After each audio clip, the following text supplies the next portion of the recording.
কেন সড়কটির কাজ এখনো শেষ হলো না? 5টি প্যাকের একটি হলো PW3। কাগজ কলমের তথ্য বলছে PW3 কাজটি শেষ হয়েছে।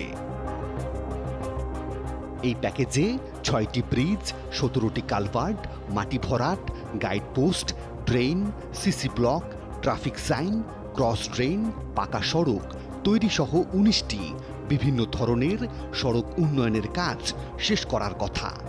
এজন্য ব্যয় ধরা হয়েছে 53,08,61,000 টাকা। আমরা দেখতে চাই প্যাকেজের আওতায় যেসব কাজ করার কথা ছিল সেসব হয়েছে কিনা। আমাদের গন্তব্য ব্রাহ্মণবাড়িয়ার নবীনগরের দিকে। নবীনগরের শিবপুর। 2019 সালে কাজটি শেষ হবার কথা থাকলেও দেখে মনে হচ্ছে এই রাস্তাটির কাজ এখনো শেষ হয়নি। পরপর 3 দফা সময় বাড়িয়ে 2021 সালের জুন মাসে এই প্যাকেজটি সমাপ্ত ঘোষণা করা হয়। শিবপুর রাধিকা সড়কের টেন্ডার অনুযায়ী 27টি কালভার্ট এবং 6টি ব্রিজ হওয়ার কথা। এই কালভার্টগুলোর মধ্যে এই একটি কালভার্ট। এই কালভার্টের পাশে যে কাজগুলো করার কথা ছিল এর মধ্যে একটি ছোট ড্রেন পানি নিষ্কাশনের জন্য, এবং দ্বিতীয় যেটি হচ্ছে যে কয়েকটি পোস্ট এখানে আশেপাশে স্থাপন করার কথা ছিল। পোস্ট এবং ড্রেন এই দুইটিও অনুপস্থিত। কাজ শেষ হওয়ার কথা 2019 সালে, এখন বর্তমানে 2024 সাল।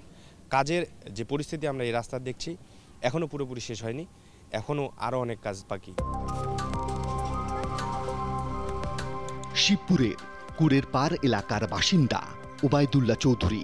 তাকে ছবি দেখিয়ে জানতে চাই সড়ক কার্পেটিং এর কাজ করতে কি জিও টেক্সটাইল ব্যাগ ব্যবহার করা হয়েছে। সরজমিনে ওই যে কার্পেটগুলো দেওয়ার কথা এটা দেওয়া হয় না আর কি। রাস্তার পাশে ব্লকের সাথে দেওয়া হয়েছে, ওই প্লেয়ারগুলো যেটা ব্রিজের সাথে ওইটা হয় না। স্থানীয় চেয়ারম্যান মুজিবুর রহমানের সাথেও কথা বলা যাক। এই রাস্তাটা যে আপনার 30% কমপ্লিট হয়েছে, বলতে গেলে সর্বোচ্চ না হয় সব মিলে 50% হবে, আর 50% কাজে কিন্তু বাকি লইছে। চুক্তির মূল্য যে টাকাটা ছিল 53 কোটি সামথিং, ওই বিলটাও নাকি তুলে ফেলছে। পাশাপাশি নাকি জামানত যেটা 10% জামানত থাকে এটাও নাকি 1 বছর পরে পাওয়ার কথা, এটাও নাকি তুলে ফেলছে। আসলে এটি কীভাবে তুলতে পারে এটা আমি বোধগম্য না।